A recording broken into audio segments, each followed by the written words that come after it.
Dans une nouvelle vidéo, c'est Philippe de la chaîne Investir pour être libre. Donc aujourd'hui, nous allons faire le bilan de mes portefeuilles sur Boursorama. Donc comme tu peux le voir, le compte CTO est valorisé à 7 721,41. Donc il y a une petite plus-value latente de 6,40% depuis que je l'ai ouvert. Et depuis le début de l'année, je suis à moins 2,55. Alors, qu'est-ce que j'ai fait ce mois-ci? En fait, on voit qu'il y a des valeurs, donc Kiernos Gold, donc les achats dans l'or, Altria Group, des valeurs vraiment très simples, PepsiCo, Total Energy. Oui, j'ai racheté du Total Energy au sein d'un compte CTO, mais ça, c'est pas grave. Du Kiernos Gold, donc ça, c'est toujours de l'action liée dans l'or, et tu vois que l'or monte. Du Franklin Ressources, donc ça, c'est une action qui est dédiée vraiment à la finance. Du Constellation Énergie, donc ça, c'est vraiment de l'énergie pour les data centers. Du First Majestic, donc ça, c'est de l'argent. Et on voit que c'est vraiment dédié à ça. Et un ETF -2X sur le CAC 40, parce que je pense que il y a une bulle sur Internet, sur l'IA, et malheureusement, ça va baisser. Walmart, bon, il y a une action sur Walmart, Rollins, et bien sûr, PayChex, Uranium Energy. Donc ça, c'est une royalty, donc c'est une valeur dans l'uranium. De l'uranium, de toute façon, on en aura besoin. Du Kraft Heinz, c'est de la nourriture. Du NQ, donc ça, c'est tout ce qui est valeur liée à l'IA. Et tu vois que toutes ces valeurs qui sont liées à l'IA baissent. Donc, on voit que sur ce mois-ci, donc la performance, donc, elle est pas très belle. Donc, on le voit. Il y a vraiment une belle baisse sur ce mois. D'ailleurs, on le regardera sur le mois. Donc, il y a une jolie baisse. Bon, ça, c'est pour tout le monde pareil. Et on voit un dividende depuis le début de l'année qui est autour de 98,50 €, puisque c'est que des valeurs américaines, donc je perds un peu d'argent. Donc ça, c'est intéressant. Donc on va voir ce portefeuille. Donc depuis le début de l'année, ça baisse. Ça, bon, je suis pas trop mécontent, mais valeur en dollars, en euros, on perd 15%. Donc ça, à l'heure actuelle, c'est ça qui est important, mais que beaucoup de youtubeurs ne vous le disent pas. Ensuite, sur le PEA-PME, donc on est toujours pareil. Donc là, ce que j'ai fait, c'est que sur le PEA-PME, il est valorisé à 1845,15, il reste 0,78. Bon, néanmoins, value de 23,69%. Donc là, j'ai acheté ce qu'on appelle Villa 38. C'est dans l'investissement dans le crowdfunding immobilier via la plateforme Homunity. Donc ça, c'est un. Et il me reste bien sûr du COFAS et bien sûr du ABC arbitrage. Donc ça, c'est les actions que je garde. Elles sont éligibles, donc ça, je le fais. Et on voit que depuis le début de l'année, donc moi, je vous montre les ordres, il n'y en a pas eu. Il n'y en a pas eu ce mois-ci. Voilà, c'est étonnant. Hein. Il n'y a eu que l'achat Villa 38, tu vois. Et la performance sur ce PEA sur le mois, elle fait, tu vois, boum, ça se casse la gueule. Et on voit bien qu'il y a vraiment très très peu de dividendes de versés. C'est vraiment ridicule, ridicule. Donc après, sur le PEA PME, bon, bah sur le PEA classique, là on est sur une autre surprise, puisque ça fait un peu plus de 5 ans que je l'ai, bientôt 6 ans déjà. Donc il est valorisé à 46 065,73 pour un investissement de 36 247. On est presque à 10 000 € de plus-value latente. Donc ça, c'est pas mal grâce aux dividendes. Et l'effet boule de neige des bilans fait que. Et là, on voit que ce portefeuille il est à 11,63% de hausse depuis le début de l'année, là où le CAC n'en fait que 8,13. Pourquoi ça fait que ça? Parce qu'il y a les dividendes de Total Energy qui sont de 0,85 chaque mois. Il y a aussi les valeurs plutôt liées comme Air Liquide qui me mènent un peu. Bon, il y a du Crédit Agricole, les bancaires ont vraiment remonté. Coface a un petit peu baissé, mais c'est un peu ça. Bon, après, il y a aussi Engie qui qui a fortement monté. Bon, il est rebaissé. Et on voit Engie depuis le début de l'année. On voit un petit peu ce qu'elle a fait. Hein, on va les voir. Et tu vois que Engie, depuis le début de l'année, a fait ça. Ça remonte. C'est énorme. Hein. Engie, on était à 15, on est passé de 17, on passe à 20 carrément. Hein. Après AXA a un petit peu monté, donc j'en avais racheté, on est à 38. Vicat, donc Vicat est bien remonté. On parle du CBO de Richebourg, donc ça c'est une valeur liée restauration un peu tout. CBO Territoria, c'est la seule valeur immobilière que j'ai, donc j'en avais racheté là un peu. Je te montrerai après. Saint-Gobain monte.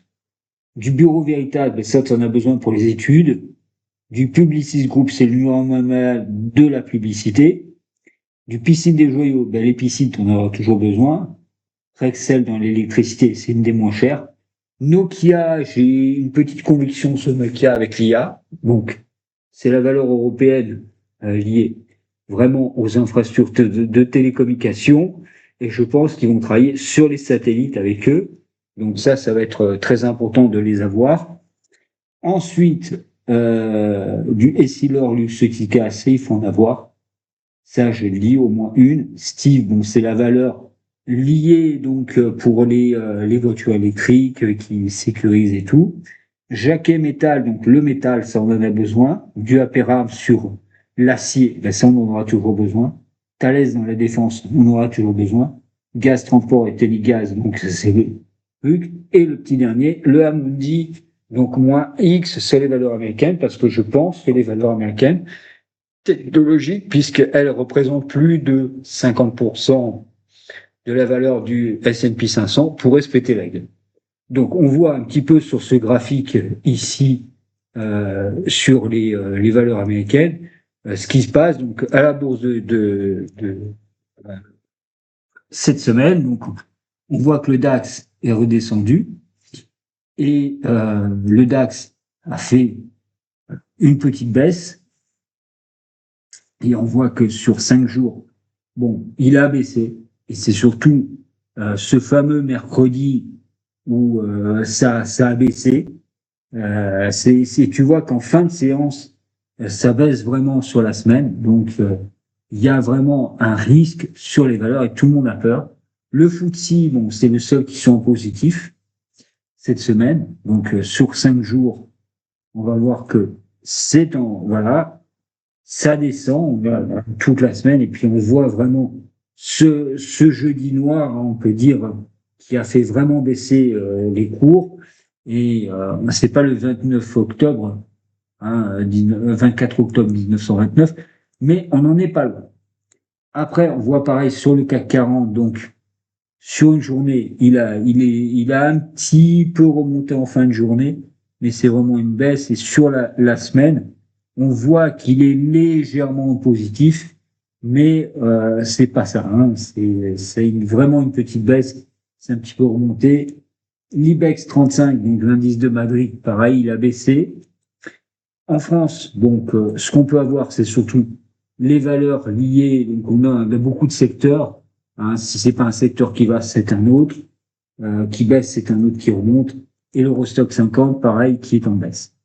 On va voir qu'aux États-Unis, donc là, c'est pas la même limonade, puisque aux États-Unis, on voit que le Nasdaq, le Dow Jones, c'est que des valeurs dites industrielles, donc elles sont remontées sur la fin de la journée, et on voit que sur la semaine, c'est une baisse, donc qui est marquée de 1%, mais 1,84%, on n'a jamais vu ça. Enfin, on a vu ça, mais ça pourrait baisser. Le S&P 500, donc sur la journée, qui est reparti un petit peu à la hausse, à 6629. Bon, 6602 sur 5 jours. On voit qu'il y a une petite baisse. Vraiment, ce jeudi noir, c'était vraiment ce jeudi noir. Et on a eu peur dès que Nvidia a annoncé ses chiffres, ça fait un petit peu peur. Donc, sur le Nasdaq, on voit qu'il a 22 273,08. Il y a une petite hausse sur le dernier jour de 0,28 et sur 5 jours, On voit que c'est vraiment cette baisse. Donc, il y a eu l'annonce mercredi d'NVIDIA, boum, c'est monté, on attendait. Et puis jeudi, ça se casse la gueule tout. Après, ça remonte et on voit que c'est en fin de séance, c'est en baisse et on voit que sur 5 jours, il perd quand même 3,12%. Bon, il y a une bulle sur l'IA, je l'annonce, c'est vrai, et pense à t'abonner à la chaîne. Donc, c'est important pour nous faire référencer, qu'elle soit un petit peu. Nous sommes que 602 abonnés. Ce serait bien si ça pouvait monter. Et tu vois que le Russell 2000, le VIX, il est en baisse.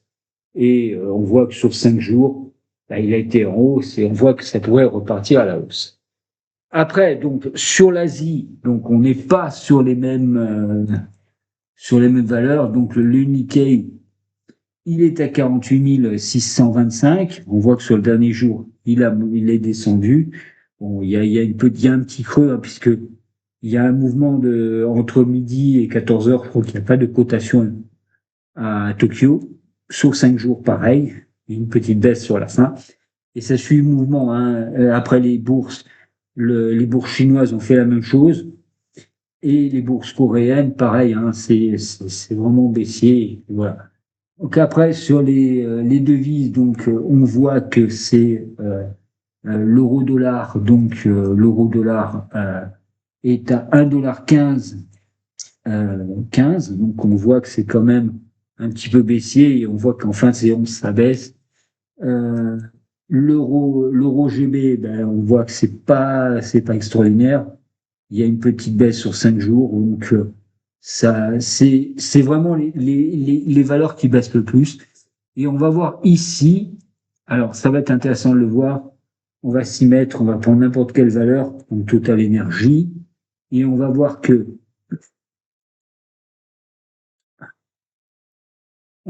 vraiment le, les valeurs donc liées au pétrole, donc on voit que le pétrole, il est plus qu'à 62,44 $ et l'once d'or qui est reparti au-dessus des 4000 dollars, 4065.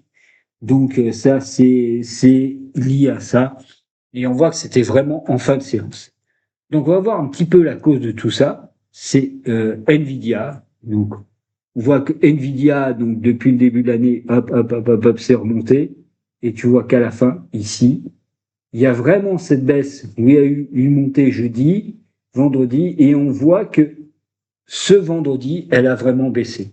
Donc Nvidia est une valeur, bon, il y a cette peur sur les plus Blackwell, est-ce qu'ils vont arriver à les vendre ou pas, donc même s'ils ont fait un plan. On se projette sur le trimestre prochain et sur les trimestres futurs. Est-ce que les sociétés auront les moyens d'acheter des plus Nvidia, comme c'est le plus gros, voire les bus de chez Alphabet? C'est la même chose, donc on est dans la même situation. Il y a cette crainte-là, comme on a pu connaître sur les bulles de 2000, où il y a vraiment eu cette baisse. Là, on craint aussi pour la bulle, voilà, sur les bulles Internet, comme il y avait eu en 2000. Et là, ce sera la bulle de l'IA vraiment cette année. Excusez, je suis un petit peu enrhumé. Et vraiment, on craint vraiment qu'il y ait une baisse sur les marchés financiers dans les mois à venir. Donc là, pour l'instant, il va y avoir la trêve des confiseurs au mois d'octobre. Donc il y a le Black Friday, les gens ils vont consommer un peu. Mais je crains que au mois de janvier, on ait une petite baisse. Moi, je le dis, c'est pour ça que j'ai anticipé en fait une baisse et j'ai acheté vraiment sur les valeurs ici. Voilà, donc qui sont éligibles, l'Eurolins en bas.